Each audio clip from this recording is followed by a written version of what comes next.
Bismillahirrahmanirrahim. Assalamualaikum warahmatullahi wabarakatuh.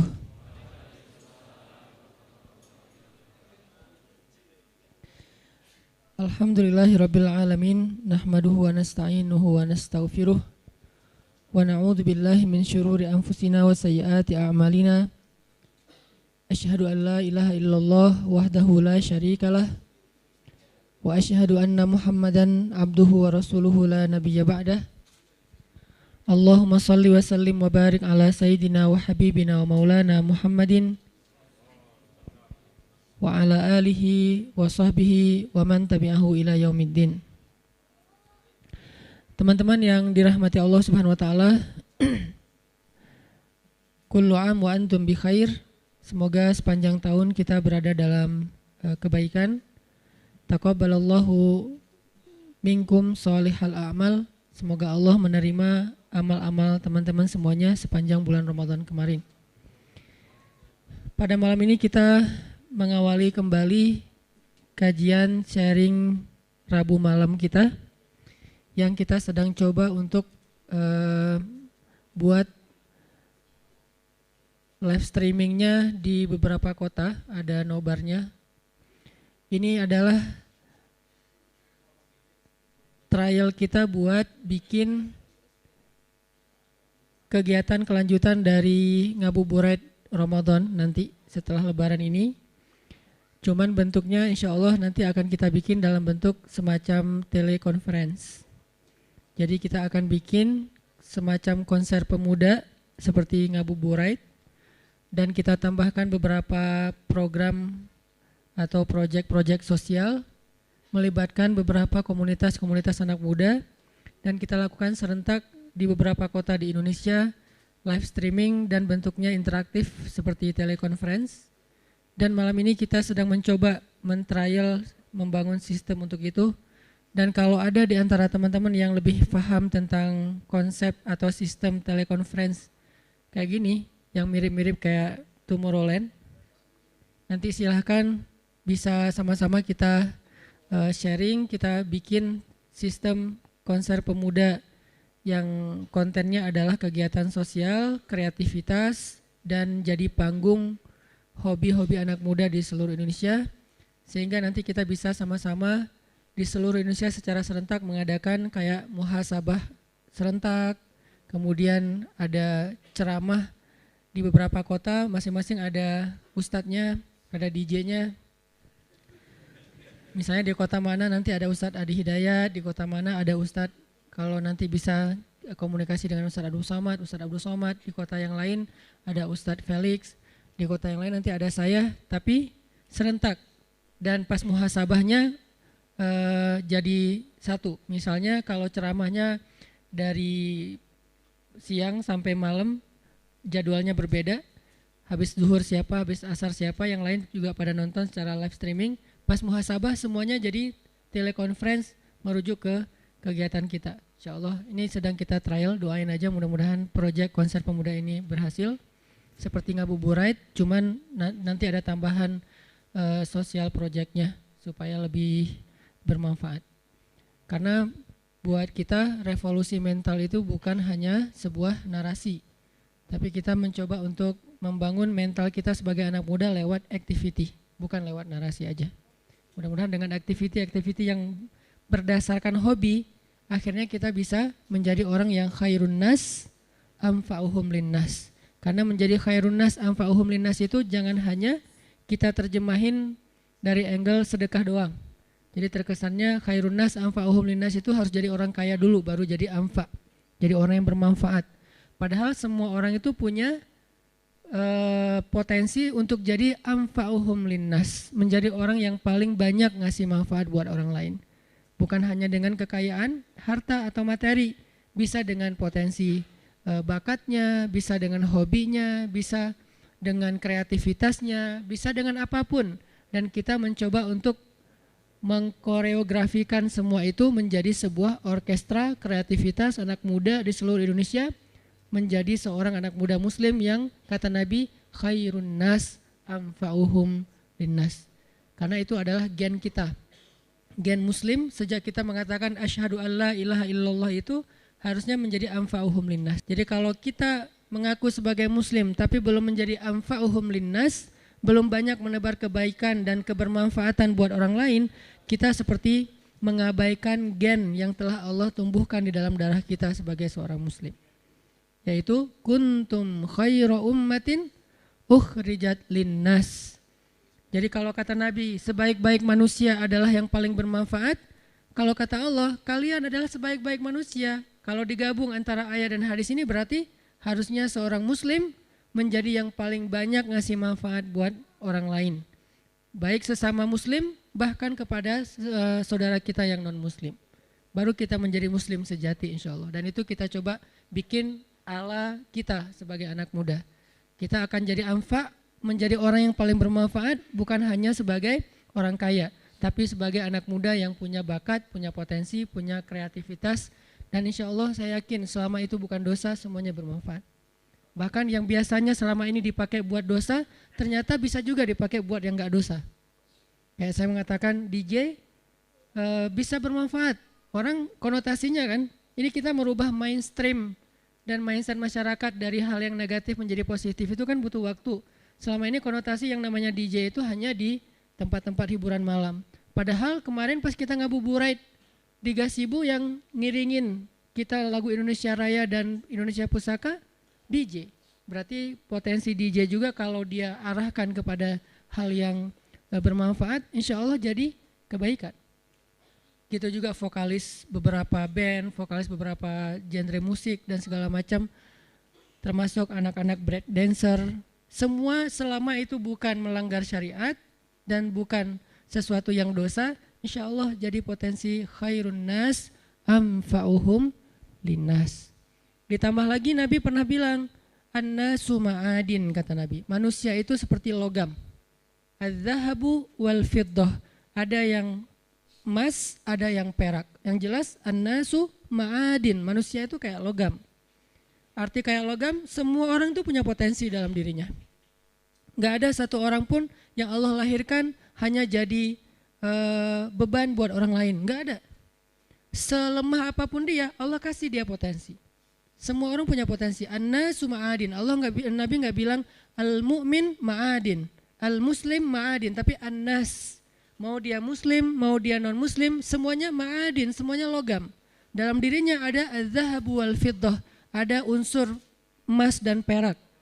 Khiyaruhum fil jahiliyah, khiyaruhum fil Islam. Sebaik-baik mereka sebelum sadar, saya nggak suka mengistilahkan ini dengan istilah aslinya, takut salah paham. Sebaik-baik mereka sebelum sadar adalah sebaik-baik mereka setelah sadar. Sebaik-baik mereka sebelum hijrah adalah sebaik-baik mereka setelah hijrah. Sebaik-baik mereka sebelum taubat masih baong adalah sebaik-baik mereka setelah taubat dan udah menjadi orang yang lebih dekat sama Allah. Kalau apa? Kalau mereka memahaminya. Kalau mereka memahami potensi itu. Dan insya Allah ini yang akan kita sama-sama dedikasikan untuk Allah, untuk Islam, untuk kemanusiaan, yang pastinya untuk negara yang kita cintai adalah menjadi anfa, manusia, anak muda yang paling bermanfaat, tapi lewat potensi dan bakat yang Allah sudah anugerahkan kepada kita masing-masing. Panggungnya konser pemuda. Yang insya Allah sekali kita adakan, ini insya Allah akan jadi sunnah hasanah, teladan yang baik yang akan ditiru di seluruh Indonesia. Dan nanti pas tanggal 10 November, nanti akan ada momen Agustusan, akan ada momen Sumpah Pemuda di Oktober, akan ada momen Hari Pahlawan 10 November, kita akan adakan kegiatan yang insya Allah jadi kejutan juga buat Indonesia dari semangat anak-anak muda di seluruh Indonesia insya Allah. Doain aja dan ayo kita bareng-bareng kalau ada potensi coba sharing kepada teman-teman di Pemuda Hijrah, di Al-Latif. Siapa tahu potensi-potensi teman-teman yang selama ini kita belum tahu ternyata keren banget. Justru itu yang dibutuhkan bangsa ini. Jadi kita pengen merevolusi mental masyarakat kita, bukan dengan narasi, bukan dengan teori, bukan dengan komen, bukan dengan debat di sosial media, tapi dengan activity insya Allah. Dan saya nggak mampu melakukan ini sendiri, pastinya butuh tim, makin besar proyeknya, makin besar tim yang dibutuhin, yuk kita bareng-bareng. Oke teman-teman, malam ini kita akan memulai kajian Rabu malam kita dengan mengulang kembali materi yang pernah kita sampaikan beberapa tahun yang lalu tentang tajdidun niyah, memperbaharui niat.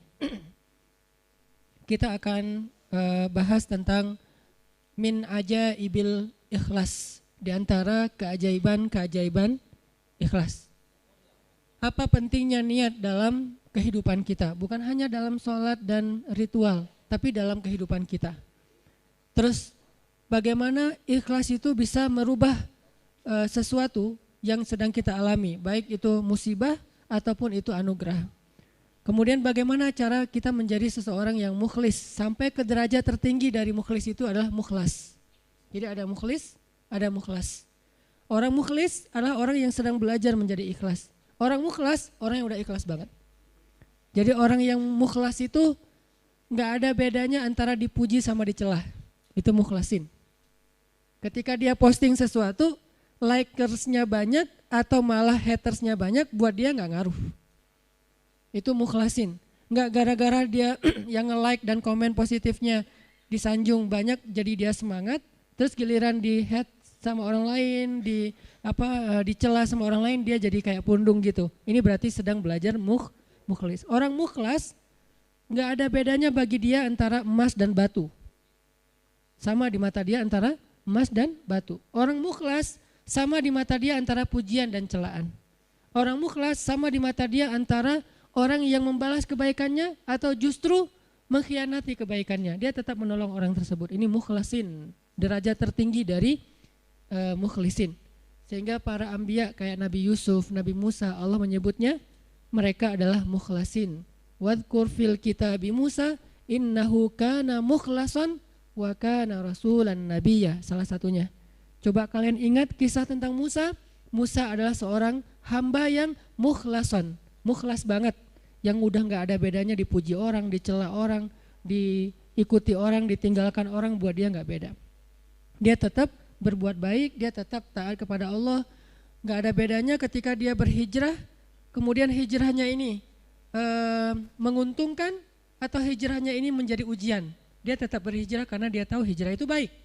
Dia tetap jujur karena jujur itu baik. Gak ada bedanya ketika dia jujur menguntungkan atau jujur malah jadi ujian. Saya gak bilang merugikan ya, karena jujur gak mungkin rugi, taat gak mungkin rugi, taubat dan hijrah gak mungkin rugi, cuman ujian. Buat dia kalau tahu itu baik ya dia lakukan. Mau untung, mau jadi ujian. Ya buat dia pokoknya lakuin aja. Ketika dia misalnya dalam sebuah transaksi gitu, dia jual beli mobil. Kadang-kadang gara-gara terlalu jujur, apalagi jual beli mobil second gitu, kalau jujur resikonya kan agak susah cari untung nih. Dia bilang ini tangan pertama, karena emang belum berubah nama, tapi udah tangan ketiga padahal. Dia bilang ini belum pernah kecelakaan, mobilnya sehat banget. Kalau yang masih modelnya analog malah bisa diulik supaya kilometernya dikurangin. Gak tahu kalau yang digital. Artinya dia gak jujur demi dapat untung besar. Nanti untuk less guilty dia akan bantu anak yatim, panti asuhan, bikin tasyakur bin ni'mah di rumah kayak gitu kan. Ini proyek kecil, apalagi proyek besar. Ketika dia udah main dalam sebuah event, udah main dalam sebuah proyek-proyek pemerintah yang angkanya udah MM-an, dia susah untuk jujur. Lalu setelah dia nggak jujur dapat untung supaya sedikit less guilty-nya, dia bantu pesantren, panti asuhan, bangun masjid atau tasyakuran di rumah, ngundang anak yatim. Nah sekarang kita coba kembalikan lagi, bukan itu yang disebut orang soleh. Orang soleh itu adalah ketika dia taat kepada Allah dalam keadaan sarra au darra, dalam keadaan senang atau dalam keadaan susah, dan itulah mukhlasin. Alladzina yunfikuna fis sarra'i wad dharra. Orang yang tetap membantu orang lain. Yunfik itu kan bukan hanya ngeluarin duit ya, tapi inti dari yunfik atau infak itu adalah ngebantu orang. Kalau kita ngeluarin duit tapi nggak membantu orang, itu namanya juga yunfik, tapi yunfik untuk dirinya. Karena infak dalam bahasa Arab itu mengeluarkan harta. Cuman identiknya mengeluarkan harta di sini artinya bantu orang lain. Dia tetap bantu orang lain, fis-sarra au dharra. Fis-sarra ketika dia lapang rezekinya, au dharra ketika dia juga lagi terlilit hutang. dia juga lagi susah, dia juga belum makan tapi ngasih makan orang lain, ini ringan. Yang berat itu adalah ketika ujiannya perasaan. Dia tetap bantu orang itu walaupun orang itu mungkin melupakan kebaikan dia. Dia tetap bantu orang itu walaupun orang itu adalah pernah nge-unfollow dia. Dia bantu orang itu walaupun orang itu ngeblok dia. Yang lebih berat lagi, dia bantu orang itu walaupun orang itu pernah mutusin dia. Dan saya juga belum kalau itu.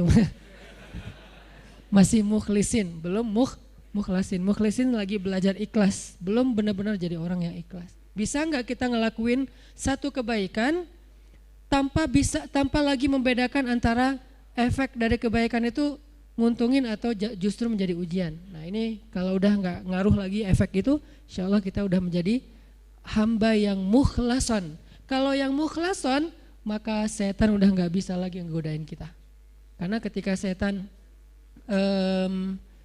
berakad dengan Allah setelah Allah memarahinya gara-gara nggak mau sujud kepada Adam, kemudian kata setan, akan saya goda hamba-hambamu selama saya masih ada di dunia, kecuali hambamu yang mukhlason. Itu nggak bisa digoda sama setan. Kenapa?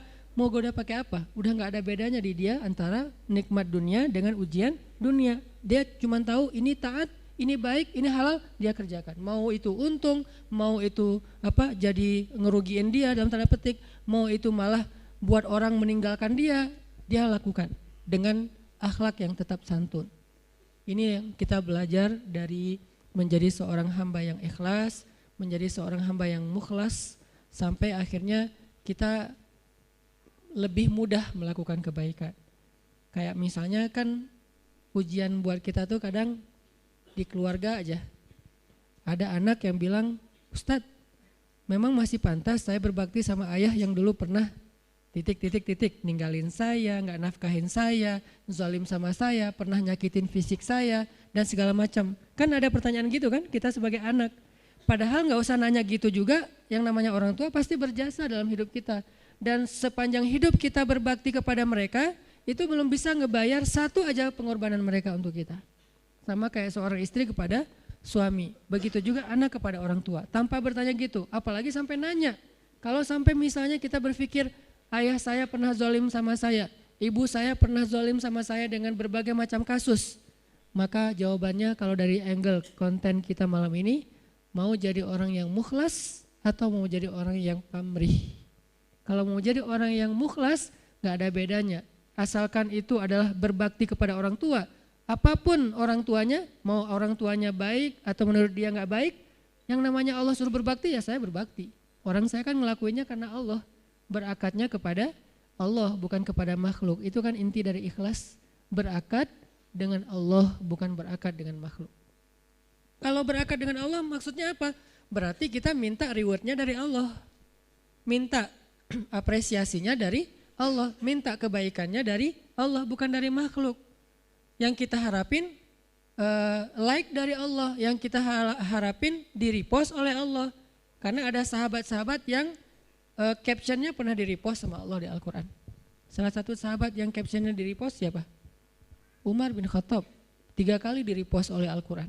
Itu keren banget. Sampai ada sahabat captionnya dia di-repost oleh Al-Quran. Jadi ayat itu mengulang kembali kata-kata Umar. Salah satunya di surat At-Tahrim, kemudian nanti ada di surat Al-Anfal, kemudian ada juga di surat Al-Ahzab. Allah nge-repost kata-kata Umar bin Khattab. Ini menunjukkan bahwa ikhlas banget, yang diharapin adalah reward dari Allah, apresiasi dari Allah, anugerah dari Allah, hadiah dari Allah, kebaikan dari Allah. Ustadz kalau misalnya gak berharap apa-apa bahkan dari Allah, itu bukan ikhlas. Karena makna ikhlas itu bukan tidak berharap apa-apa. Makna ikhlas itu murni, arti murni berharap hanya kepada Allah. Karena kalau sampai kita nggak berharap surga, nggak berharap dibebaskan dari azab neraka, nggak berharap dibantu oleh Allah, itu bukan ikhlas. Itu apa Ustadz? Itu istaghna. Ini ada sedikit yang harus kita perbaiki dari persepsi tentang makna ikhlas.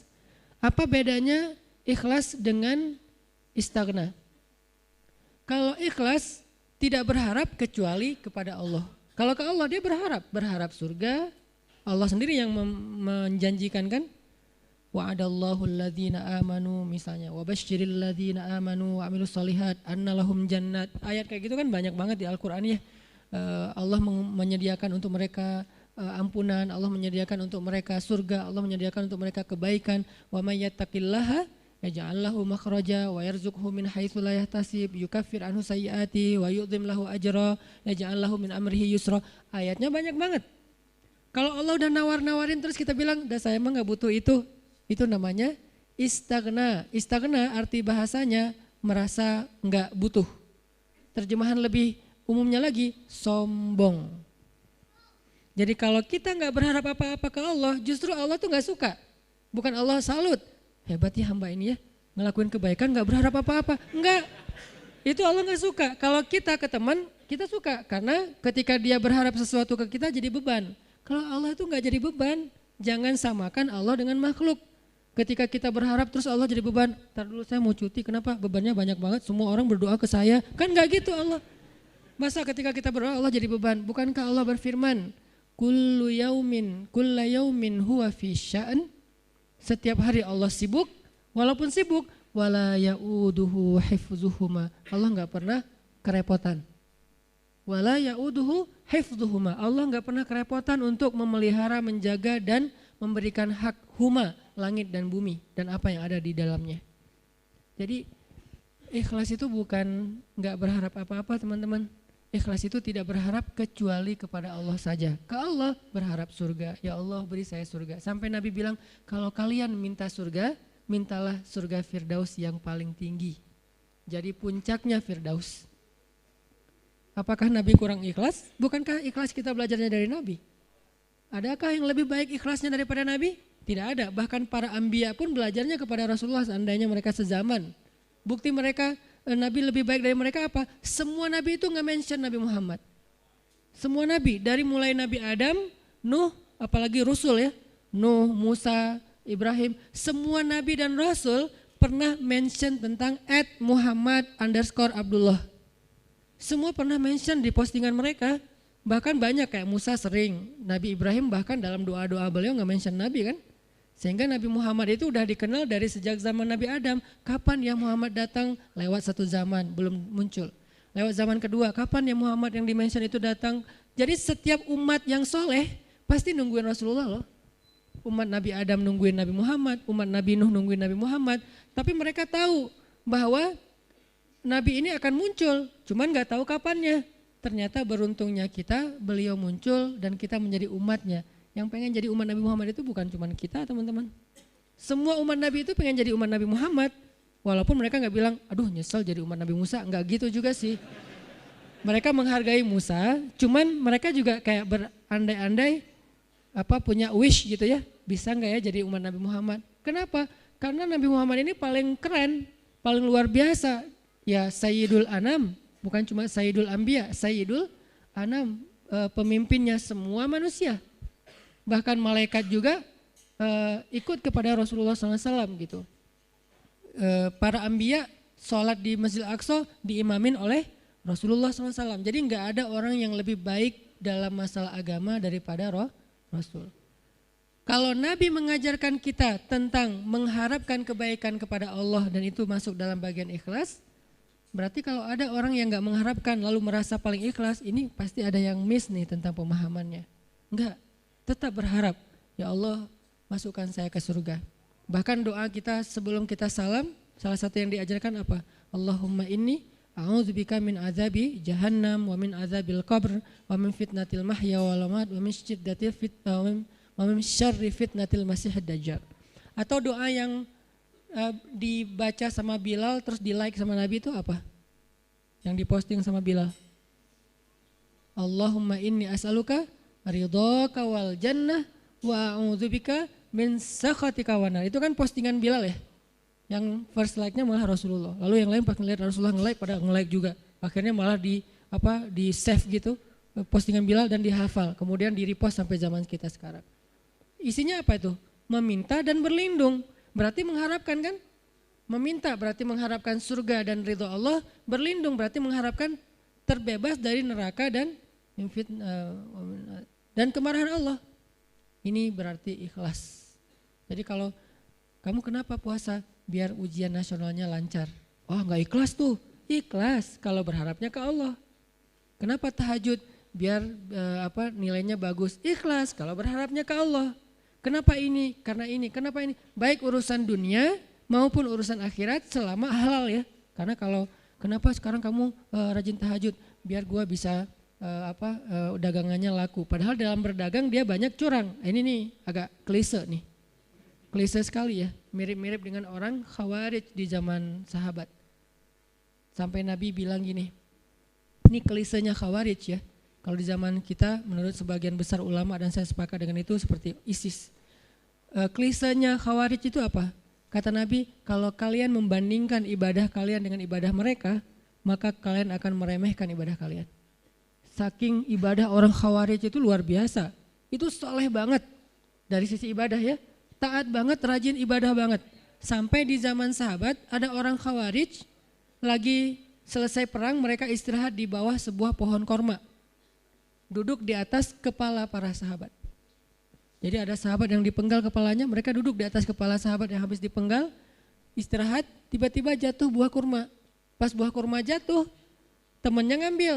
Kata temannya yang lagi duduk di atas kepala sahabat bilang, jangan makan, itu kan bukan hak kita, karena kita belum minta izin kepada pemilik. Giliran satu butir kurma, mereka mikirin halal haram, tapi di bawah mereka lagi didudukin kepalanya para sahabat yang dijamin masuk surga. Klise kan?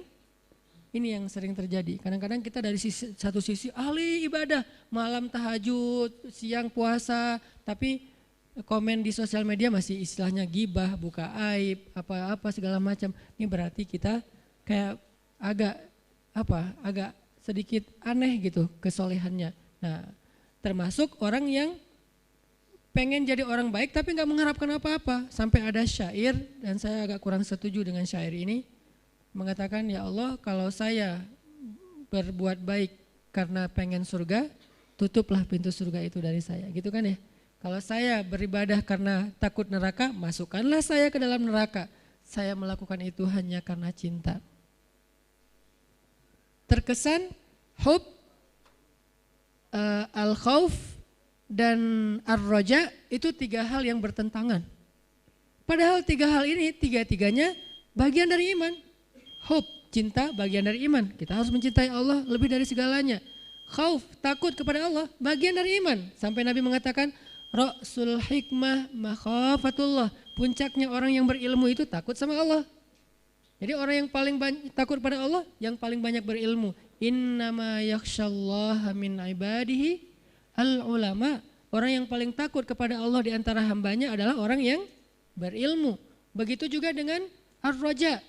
Siapa yang mengharapkan kebaikan di sisi Allah, maka dia mendapatkan apa yang dia harapkan, termasuk niat. Maka yang paling tepat di antara makna ikhlas, ikhlas itu tidak berharap kecuali hanya kepada Allah. Kalau berharap kepada Allah, itu semuanya ikhlas. Kalau enggak berharap apa-apa dari Allah, namanya istaghna. Dan ayat tentang istaghna, kalla innal insana la yatgha ar-ra'ahu istaghna. Manusia itu akan banyak berbuat dosa ketika dia merasa dirinya serba cukup, enggak butuh lagi kepada Allah SWT. Insyaallah nanti kita lanjutkan setelah sholat Isya. Teman-teman sekalian, kita lanjutkan tentang pembahasan min ajaibil ikhlas, di antara keajaiban ikhlas. Dan tadi kita membahas tentang arti ikhlas itu apa. Ternyata ikhlas itu bukan enggak berharap apa-apa kepada Allah. Seolah-olah kita enggak merasa butuh kepada Allah. Padahal justru berharap kepada Allah, bergantung kepada Allah, meminta kepada Allah, itu bagian dari ibadah. Jadi kalau kita pengen dapat banyak pahala ibadah, doa aja yang sering. Karena berdoa itu adalah ibadah. Dan Nabi yang paling banyak berdoa itu salah satunya Nabi Ibrahim. Dan kita baca di dalam Al-Quran gimana doa-doa Ibrahim yang sangat luar biasa. Sehingga Ibrahim dikenal dengan istilah awwahun. Hamba yang awwah, arti awwah itu da'a. Arti da'a banyak berdoa. Jadi kalau Ibrahim aja Allah sayang banget kepada beliau karena suka berdoa, berarti doa itu adalah ibadah. Dan Allah gak akan repot sama sekali kalau kita minta. Request kita sebanyak apapun ke Allah gak repot sama sekali. Bahkan kadang-kadang kita meminta sesuatu yang menurut logika kita udah gak mungkin, buat Allah juga bukan sesuatu yang berat. Gak akan Allah terganggu, kamu kalau minta ngira-ngira dong gitu. Masa minta sesuatu yang udah gak mungkin lagi dikabulkan? Enggak, karena ala kulli syai'in qadir, gak ada batasan, Allah maha kuasa atas segala sesuatu. Justru dengan meminta kita lagi belajar iman loh teman-teman. Meminta itu belajar iman, kayak kita lagi mau jalan, naik kendaraan atau naik pesawat. Begitu dia mau take off, Bismillahirrahmanirrahim, ya Allah mudah-mudahan selamat kalau bahasa kita ya. Itu kan belajar bergantung ke Allah. Justru orang yang gak meminta ke Allah, gak bergantung ke Allah, itu istaghna, sombong. Memangnya kita yakin take off ini akan berhasil, akan sukses. Apalagi landing, itu lebih berat lagi tuh. Selalu deg-degan saya kalau udah landing. Apalagi kalau yang misalnya pesawatnya agak kecil, terus cuacanya gak bagus, landingnya sampai gak terlalu mulus gitu, itu kan resikonya tinggi. Sehingga pas lagi landing doanya mungkin 3 kali lipat pas dari take off gitu. Kalau take off doanya subhanalladzi sakharana haza, kalau landing sampai yasinan, ayat kursi, ar-rahman. Kenapa? Karena bergantung kepada Allah. Loh kok pas lagi kayak gitu berdoa, ya ke siapa lagi coba? Kita berlindung, ke siapa lagi kita bergantung, ke siapa lagi kita berharap. Itu bagian dari iman. Jadi makin sering berdoa, kita makin sering belajar gantung, kayak manja gitu ke Allah. Dan emang harusnya kayak gitu, manja banget sama Allah. Ya Allah nih gimana ya, ya Allah saya ada ini, ya Allah ada itu. Terus saja setiap hari tuh laporan ke Allah, dia dikit-dikit nge-mention Allah, dikit-dikit angkat tangan. Allah sayang banget sama hamba yang kayak gitu. Justru kalau hamba ngerasa, ini mah masih bisa dikerjain sendiri, ntar aja kalau udah susah baru minta sama Allah. Allah gak suka yang kayak gitu, itu bukan mandiri, itu istaghna, sombong. Masa hal yang sepele aja minta ke Allah. Nabi bilang mintalah kepada Allah walaupun garam. Garam aja mau masak minta ke Allah. Walaupun sederhana mungkin bahasanya. Ustadz garam itu bukan minta ke Allah, beli ke warung, ke Alfamart, bukan minta ke Allah. Mungkin beli bisa juga dapat garam dengan seizin Allah pastinya. Tapi kita jadi gak belajar iman. Kita jadi gak dapat pahala. Apa susahnya sih tinggal bilang ya Allah ini kurang garam. Bismillah, jalan aja nyari garam. Dapat garam, ada 2 orang, yang satu beli garam di warung tanpa bismillah, yang kedua beli garam di warung dengan bismillah. Dua-duanya dapat garam, tapi yang kedua dapat plus pahala, iman, makin disayang sama Allah. Siapa tahu lewat masakan yang dia masak dengan bismillah itu rasa cinta Allah tanamkan dalam hati suaminya. Kalau belum punya suami, siapa tahu itu calon mertuanya. Kan kata Nabi, di balik nama Allah selalu ada kebaikan kan? Jadi kalau kita bilang bismillah gak ada ruginya. Tinggal kita bilang, ya Allah kurang garam, bismillah, cari aja garam di warung. Yang kedua, dianggap itu mah gak perlu bismillah juga dapat. Yang namanya garam gampang carinya. Ya, dua-duanya dapat garam. Dua-duanya masukin garam ke dalam masakan itu. Tapi yang satu berkah, yang satu tidak berkah. Segala sesuatu yang dilibatkan nama Allah di dalamnya, kata Nabi, Allah munculkan kebaikan atau keberkahan. Segala sesuatu yang tidak ada nama Allah, Allah cabut keberkahannya. Jadi bukan hanya masalah makanan yang kita makan teman-teman, tapi apa kebaikan setelah itu yang kita dapetin. Sehingga kalau misalnya kita ngerasa mampu pun secara logika sederhana, mudah, tetap pakai nama Allah. Tetap minta sama Allah. Karena yang kita minta bukan yang mudah itu doang, tapi apa yang setelah itu. Kita jalan naik motor, cuman dekat doang ke rumah teman atau kemana gitu yang mungkin bahkan kadang-kadang gak perlu takut ada razia atau apa karena terlalu dekat gitu. Atau di kampung gak pakai helm juga, walaupun ini bukan saya gak nganjurin ya. Kan banyak tuh realitasnya kayak gitu ya. Lupa bismillah, giliran yang jalannya biasa pakai razia. Bismillahirrahmanirrahim, bismillahirrahmanirrahim, auzubillahi min polisi misalnya. Sampai doanya macam-macam gitu kan ya. Kenapa? Karena dianggap itu beresiko. Giliran yang ringan-ringan enggak. Jangan lihat itunya doang, lihat apa setelahnya. Jangan-jangan pas kita nggak baca bismillah, emang nggak ada kejadian apa-apa. Tapi kita lupa, mungkin harusnya kita dapat kebaikan loh. Tapi gara-gara nggak baca bismillah, kita nggak dapat kebaikan. Walaupun nggak dapat musibah. Siapa tahu pas lagi kita jalan, harusnya tadi Allah udah naruh kayak kita main game kan suka ditaruh kayak bonus-bonus gitu, nyawa atau apalah ya. Terus kalau pas lewat nyamber dapat naik gitu nyawanya, dapat 1 strip, dapat 2 strip. Nah, kalau nggak baca bismillah kita nggak dapat itu, tapi pulang tetap selamat. Akhirnya kita pikir nggak ngaruh juga nggak baca bismillah. Enggak, jangan lihat kejadian itu aja, tapi lihat apa setelahnya. Siapa tahu dengan baca bismillah, bukan siapa tahu sih, yakin dengan baca bismillah kita dapat kebaikan. Yang kita min haitsu la yahtasib, yang kita nggak pernah tahu, nggak pernah duga. Yang kayak cerita saya dulu dapat, alhamdulillah beli rumah gara-gara sholat asar di masjid Cihanjuang yang sekarang dekat rumah. Kenapa bisa kayak gitu? Mana saya tahu ada yang akan jual rumah di masjid lagi sholat asar. Kalau bukan karena Allah yang ngatur banget kan segala sesuatu teh. Jadi minta sama Allah. Berharaplah kebaikan-kebaikan sebanyak apapun dari Allah, itu nggak ngerugiin Allah. Sampai Nabi mengatakan, seandainya semua makhluk, semua manusia dari mulai Adam sampai manusia terakhir berkumpul sekaligus, lalu mereka semuanya meminta kepada Allah kebaikan dan pertolongan, maka Allah memberikan semua permintaan mereka dikabulkan satu persatu sesuai dengan hajatnya, maka semua itu tidak mengurangi kebesaran Allah walaupun sekecil 1 tetes air yang dicelupkan dengan ujung jarum ke dalam lautan. Sama sekali nggak berkurang. Apa repotnya buat Allah? Ini berhala udah ngumpul semua, bukan sealatif loh. Dari Nabi Adam sampai manusia terakhir, ngumpul, numplek semuanya ya Allah, ya Allah, ya Allah, semuanya teriak, minta kepada Allah. Dan Allah kabulkan satu-satu masing-masing dikabulkan sampai beres hajatnya, itu enggak mengurangi kebesaran Allah walaupun seujung kuku sekalipun atau seujung jarum sekalipun.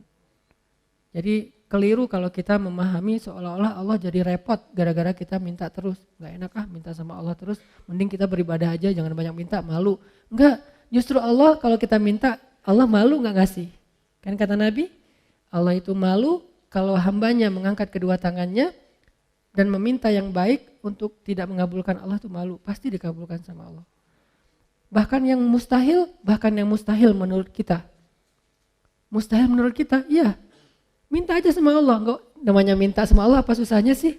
Tinggal bikin aja standar. Ya Allah, standar saya tingginya sekian, kulitnya warnanya ini, wajahnya enggak perlu pakai foundation, memang udah kinclong. Bibirnya jarak dari 1 kilo kelihatan merahnya, saking orangnya tuh kayak natural banget cantiknya, kayak Aisyah. Ya Allah, saya pengen gitu banget.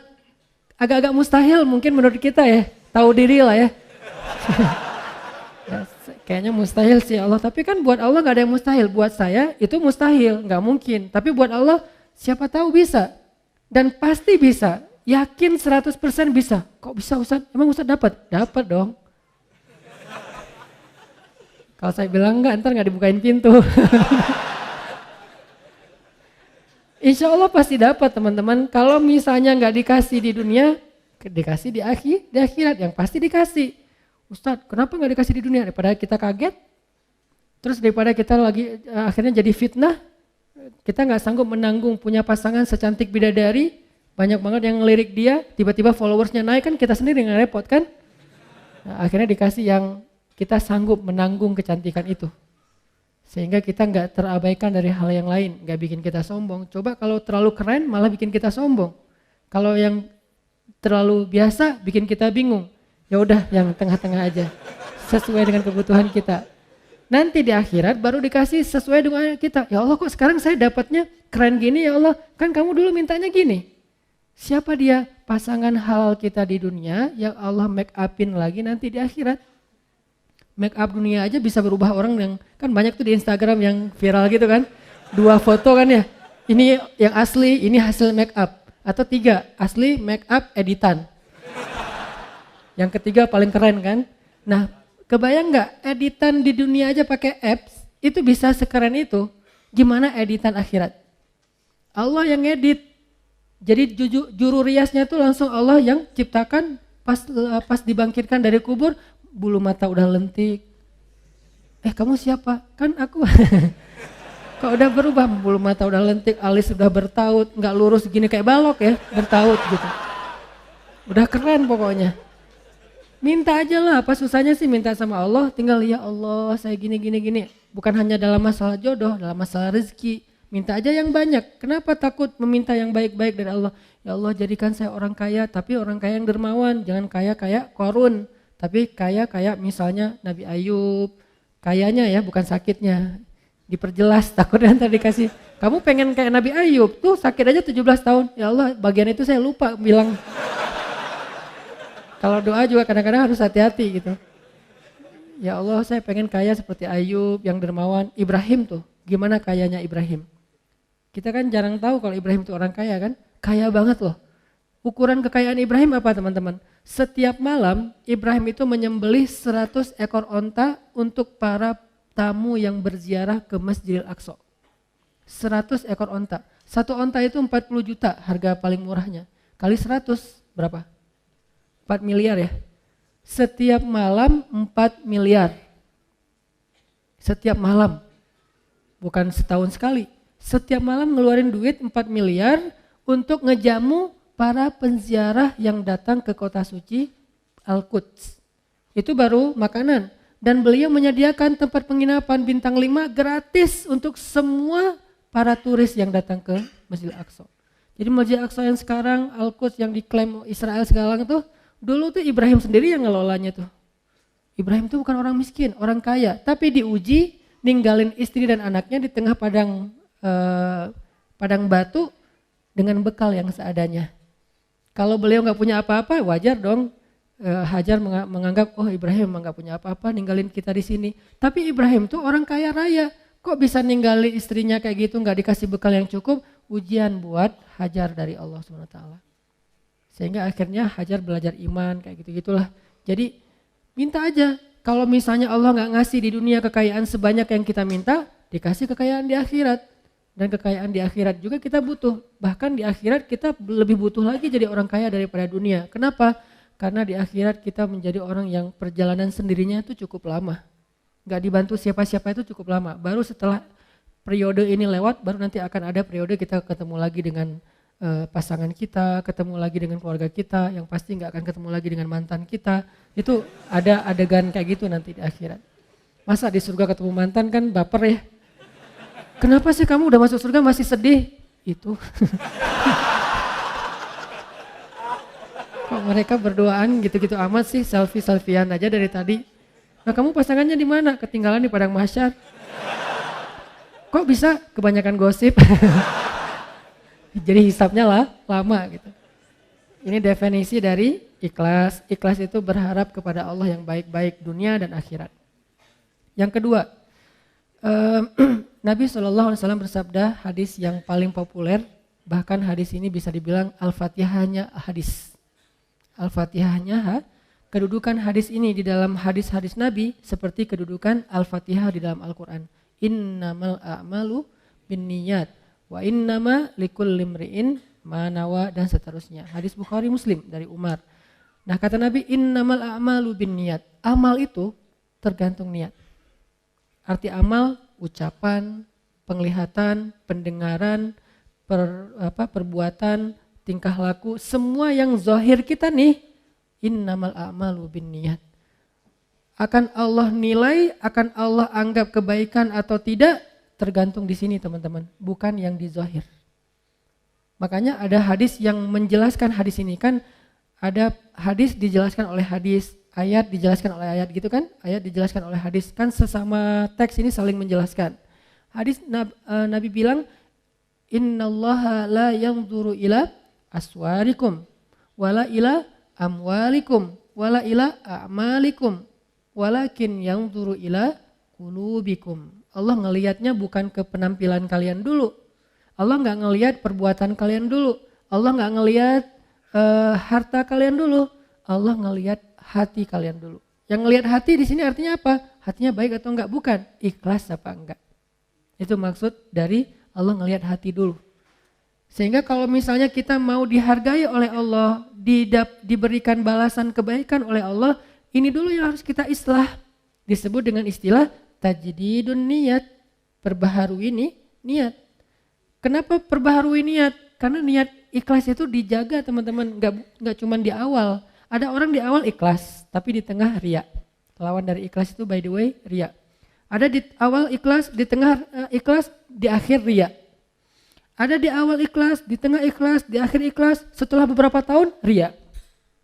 Begitu sekali dia riya, hangus habis semua kebaikan dari apa yang kita udah lakuin. Contoh, kan kita tuh bukan tipe orang yang insya Allah levelnya di awal udah riya ya. Insya Allah tuh bukan kita, nggak mungkin kita mau tilawah, dengerin gua tilawah riya ya.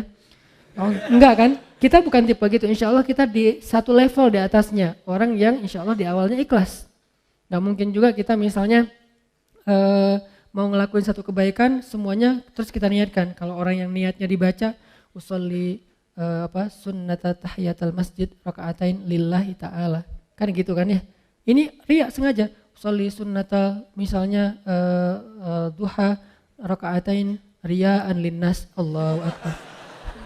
Kan enggak ada. Apa riyaan linnas atau riyaan linnas? Ya Allah, saya sengaja nih sholat 2 rakaat. Maaf ya Allah, kali ini agak-agak kurang ikhlas. Riya aja deh sekali-kali kan enggak apa-apa. Allahu akbar. Enggak ada. Kita tuh bukan level itu. Kita level orang yang insya Allah dari awal pasti ikhlas. Karena kita tahu bahayanya riya. Tapi kegoda di tengah. Saya dulu awal-awal pulang dari Kairo. Karena dianggap ustadz suruh ngimamin. Oh ya, ikhlas kan? Kata Nabi, hiasilah Al-Quran dengan suara kalian. Oh ya udah, saya hiasi semampu saya dengan suara saya. Alhamdulillahirabbil alamin. Di tengah gitu kan ya. Begitu ada yang nangis di belakang. Bagus juga ya suara saya. Mulai di awal ikhlas, di tengah riya. Dan apakah saya berniat mau riya? Enggak. Riya itu bukan kita niatin. Yuwaswisu fi sudurin. Nah, setan yang membisikkan dalam hati kita dan itu bukan disengaja. Sehingga kita tajdid. Begitu setan, bagus juga suara lu. Astaghfirullahalazim, bagus. Enggak sih, ngomong dalam hati yang jujur karena alimun bidzatis sudur. Allah tuh tahu banget lah isi hati kalian. Kalian enggak usah bohong deh sama gua, sama Allah tuh enggak bisa bohong. Wa asirru qaulakum awijharu bih innahu alimun bidzatis sudur. Kalian merahasiakan, kalian tampakkan, tahu banget lah Allah apa yang kita rasain. Jadi rugi banget kita bohong sama Allah dalam hati itu kayak konyol banget tuh. Allah tahu isi hati kita sejelas kita berteriak. Misalnya kita teriak, bagus juga ya suara saya, kan jelas tuh. Tapi dalam hati, bagus juga ya suara saya. Jelas buat Allah tuh gak ada bedanya. Bukan apa-apa, enggak kayak gitu. Jelas banget, sejelas kita bersuara lantang, sejelas itulah suara di dalam hati kita. Di sisi Allah gak ada yang beda. Jadi gak usah bohong deh sama Allah. Yukhadi'unallah kan gitu kan, membohongi Allah. Padahal, wa ma yakhda'una illa anfusahum. Cuma ngebohongi diri sendiri. Nih, riya di tengah. Riya di akhir, di tengah enggak. Soalnya gak ada yang nangis, biasa aja gitu.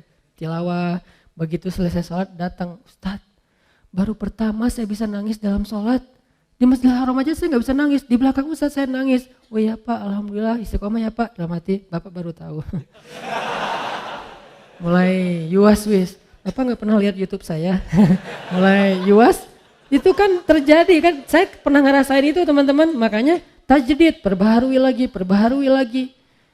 Kayak pas sholat di mall, itu yang paling agak gregetan. Sholat di mall kan di basement gitu, musola, sholat maghrib. Karena saya pakai kaos, pakai celana biasa, gak disuruh jadi imam dong. Yang disuruh jadi imam bapak-bapak yang pakai bajunya rapi, imamin aja. Saya, oh ya udah kita lihat aja nanti.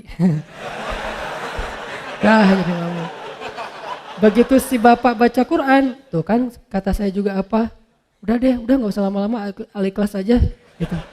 Besok-besoknya kepancing nih. Jadi kayak gak percaya gitu kan sama orang. Lihat muka-mukanya kayaknya nih orang-orang polos nih.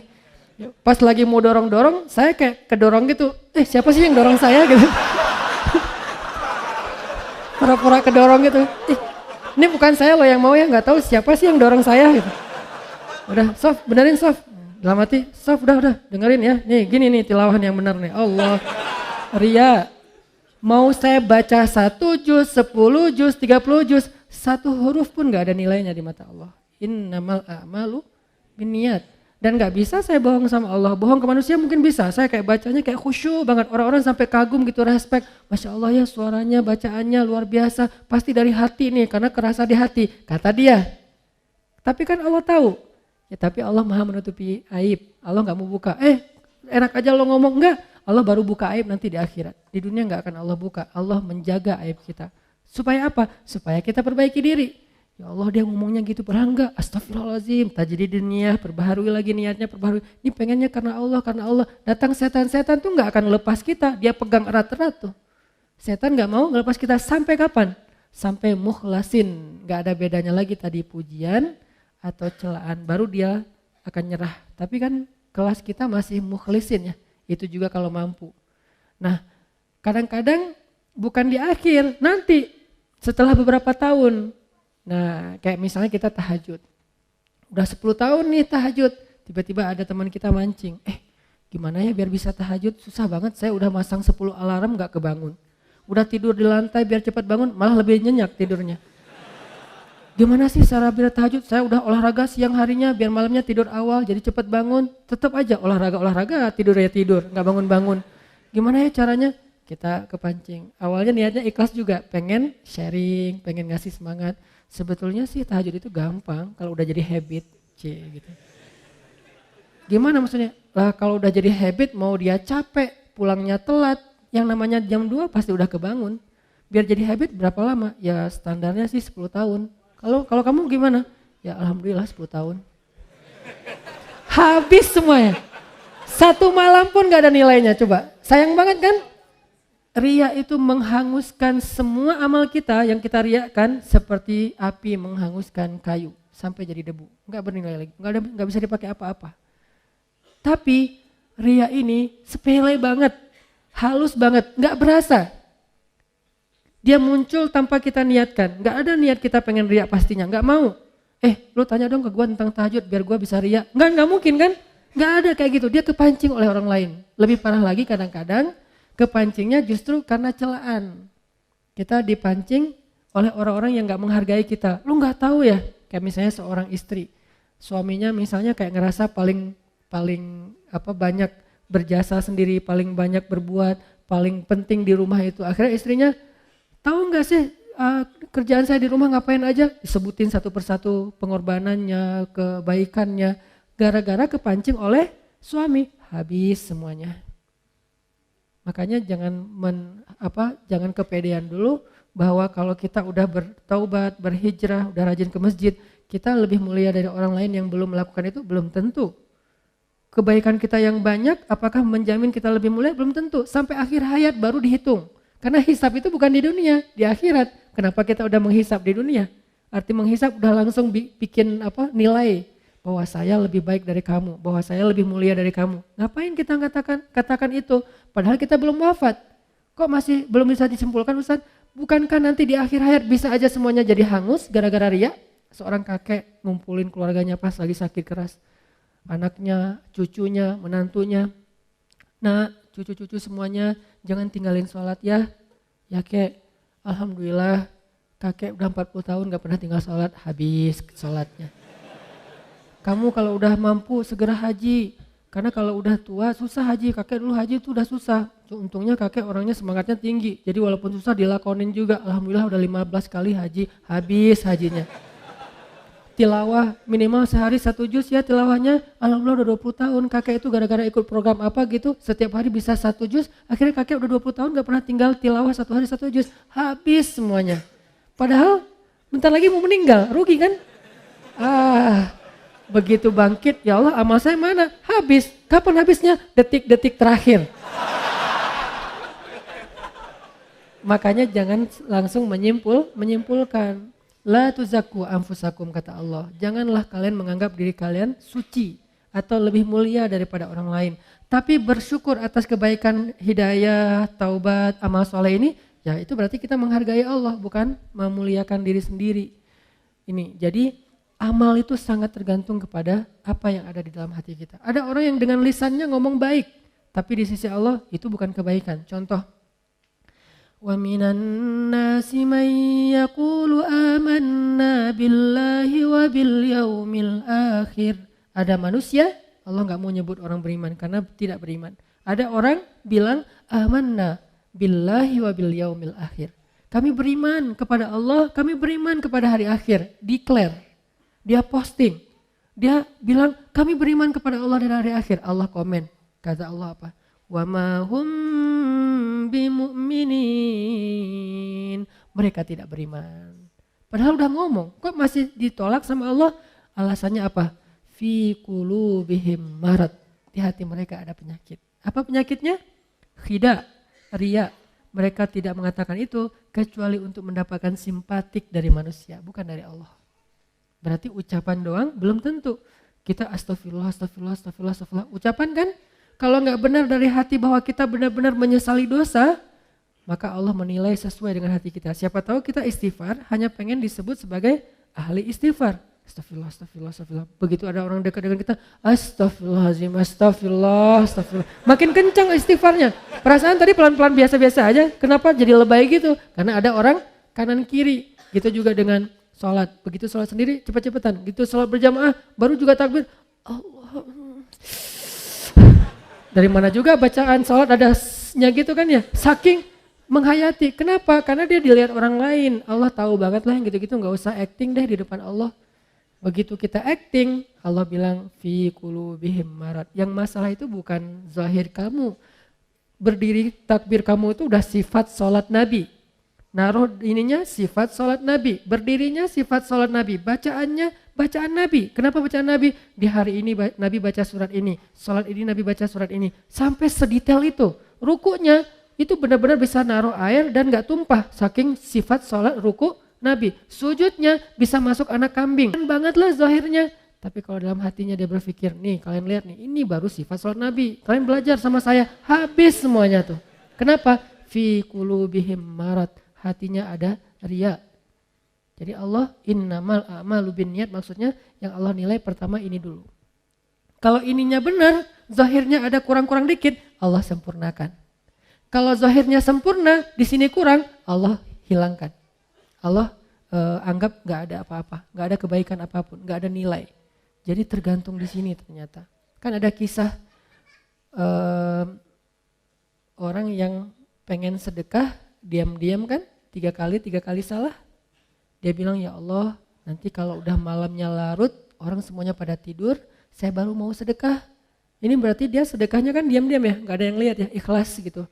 Karena ada dulu cicitnya Nabi, Ali bin Husain Zainal Abidin, beliau itu kalau mau ngasih sedekah ke orang miskin, tunggu sampai semua orang dalam kampung itu tidur. Begitu orang udah pada tidur, baru keluarlah Ali bin Husain, bawa roti, naruh di depan rumah orang-orang miskin. Terus pulang aja. Dan gak mungkin juga orang miskin pakai CCTV kan. Jadi dia tahu, gak ada yang lihat, ditaruh. Pulang, pagi-pagi orang miskin buka pintu, ada kantong di dalamnya roti. Setiap malam kayak gitu. Dan gak ada yang tahu kalau itu Ali bin Husain. Kapan taunya? Begitu Ali bin Husain Zainal Abidin wafat, udah gak ada lagi roti di depan rumah orang miskin. Baru orang mengatakan berarti selama ini yang ngasih adalah Ali bin Husain Zainal Abidin. Saking merahasiakan amal, biar Allah dan saya aja yang tahu. Kita berdua aja ya, Allah yang tahu, yang lain gak usah. Itu romantis banget loh sama Allah. Jadi kalau ada yang ngomong, tuh gak pernah sedekah. Ya Allah dia gak tahu. Biar kita aja sama Allah yang tahu, itu keren loh. Jadi ada amal yang biar jadi rahasia. Kan kalau ada rahasia tuh jadi terkesan akrab ya. Kayak romantis gitu kan. Kayak kita misalnya dengan orang-orang khusus, sahabat kita, geng kita. Kan kita punya rahasia yang orang lain gak tahu kan. Jadi kalau ada orang yang ngomongin macam-macam, kita ngelirik dia aja sambil senyum-senyum. Dia gak tahu kan. Nah ini dengan Allah juga harusnya ada kayak gitu. Walaupun gak mungkin semua amal pastinya. Masa ke masjid kita gak ada yang tahu. Berarti ke masjidnya pas gak lagi azan. Kamu ngapain jam 12 ke masjid? Saya sholat jamaahnya gak ada yang tahu, ikhlas. Gak ada azan juga. Tapi kalau misalnya sholat jamaahnya pas azan, ya pasti orang tahu lah dia tuh rajin sholat jamaah. Ya itu di luar kemampuan kita. Bagian itu kita tajdidun niyah. Tapi yang lain yang masih bisa dirahasiain, rahasiain. Karena ada ulama dulu tuh merahasiakan ibadah malamnya sampai 40 tahun gak ada yang tahu kalau dia tuh tahajud. Jadi orang bilang dia tuh gak pernah tahajud, padahal dia tahajud. Kok orang gak ada yang tahu caranya kalau orang masih melek dia biasa-biasa aja. Begitu dia pas orang lagi melek dia tidur, begitu orang tidur dia bangun. Dia lagi sholat pas orang balik badan, karena orang tidur juga gerak ya. Pas orang balik badan dia langsung khawatir gitu, ya Allah ketahuan. Ternyata dia cuma balik badan, lanjutin. Waktunya orang bangun, dia tidur lagi. Selama 40 tahun. Kenapa? Kata dia, saya tidak mau melakukan sesuatu yang diketahui manusia, kemudian setan menggoda saya untuk menjadi orang yang riya. Sehingga dirahasiakan, ketahuan gara-gara ada yang iseng ngintip. Akhirnya ketahuan juga, ya Allah saya pernah udah pengen ikhlas, jadi bukan saya yang mau loh ya, ini saya tetap ikhlas kan. Ikhlas tapi riya, jadi riya terhadap ikhlas. Ini unik, ada orang yang riya terhadap ikhlas. Lo kenapa gak pernah melakukan tahajud? Gua orangnya gak mau sebut-sebut kalau tahajud. Udah biasa ngelakuin tengah malam jam sekian juga gak pernah dikasih tahu ke siapa-siapa, ikhlas dong. Ini riya terhadap ikhlas. Kenapa sih lo tilawah Al-Quran pelan-pelan? Soalnya suara gue terlalu bagus kalau terlalu kencang. Daripada gue nanti jadi riya, gue bacanya pelan-pelan aja. Alhamdulillahirabbil alamin. Terus ada yang pamer gitu, ada yang show off gitu di sebelah. Alhamdulillah, suara gitu aja pamer. Riya terhadap keikhlasannya. Jadi nggak rela kalau orang lain riya karena dia ngerasa ikhlas. Jadi pengennya lo gak usah riak depan gue deh, gue ikhlas, kalau gue mau pamer bisa, cuma kan gue gak mau, gue pengennya ikhlas. Ini namanya ikhlas riak terhadap ikhlas, ini aneh banget. Sama dengan orang yang perlu istighfar terhadap istighfar. Ya istighfar, al-istighfar yahtajul istighfar, istighfarnya membutuhkan istighfar. Kenapa? Istighfarnya itu riak banget. Astagfirullah, ya Allah, zalamtu nafsi zulman katsira. Oh gak ada lagi orang, amin, udah pergi aja. Padahal juga ada orang, istighfarnya luar biasa. Ini nih, istighfar yahtajul istighfar.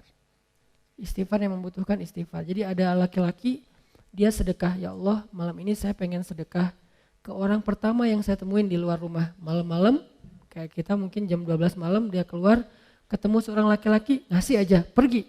Karena dia gak mau ketahuan, gak mau ngobrol biar gak ketahuan, pergi aja. Besok pagi, orang-orang pada ngomong, jadi trending topik. Kata orang-orang, semalam ada pencuri dapat sedekah. Dia langsung ngerasa gitu, bukan kegeeran karena dia doang yang sedekah kan. Astagfirullahaladzim, berarti sedekah saya salah semalam buat pencuri. Ya Allah, saya ulangi deh ntar malam saya perbaiki. Maaf ya Allah. Malam kedua dia keluar lagi, diam-diam gak ada orang. Jalan nyari siapa yang bisa dibantu. Lewat seorang cewek, kasih, neng, langsung pergi. Besok pagi orang-orang ngomong, semalam seorang pezina dapat sedekah. Astagfirullahaladzim, salah lagi 2 kali. Dan ini ceritanya bukan fiksi, hadis dalam bentuk kisah. Malam ketiga dia keluar lagi, ketemu orang kasih, pergi. Besok orang mengatakan semalam ada orang paling kaya di kampung ini dapat sedekah. Astagfirullah, 3 kali salah. Malam keempat dia tidur, Allah utus malaikat menjelma dalam mimpinya. Ini namanya mimpi yang baik, ilham dari Allah. Malaikat itu bilang, fulan sedekah kamu 3 kali, mungkin kamu pikir salah, tapi Allah terima karena dia ikhlas. Yang pertama, sedekah kamu kepada pencuri membuat dia tidak jadi mencuri karena sudah mendapatkan apa yang dia butuhkan. Sedekah kamu kepada pezina membuat dia tidak jadi menjual tubuhnya karena dia sudah mendapatkan apa yang dia butuhkan. Dan yang ketiga, sedekah kamu ke orang kaya telah menyadarkan dia dari sifat kikir sehingga sekarang dia menjadi orang kaya yang dermawan. Lihat, amal zahirnya gak sempurna tapi batinnya sempurna. Akhirnya Allah perbaiki. Ada orang amal zahirnya sempurna, batinnya rusak, Allah rusak. Siapa? Hadis tentang 3 orang yang pertama masuk neraka. Dihisap sama malaikat, ya Allah ini keren banget nih amalnya. Apa? Dia adalah seorang penghafal Quran 30 juz dengan riwayat mutawatir 10 qiraat. Keren banget nih ya Allah, mau masuk surga mana? Kata Allah, tempatnya di neraka kata Allah. Malaikat aja sampai heran karena malaikat kan gak tahu isi hati ya. Mereka cuma mencatat yang zahir doang, Allah yang tahu isi hati.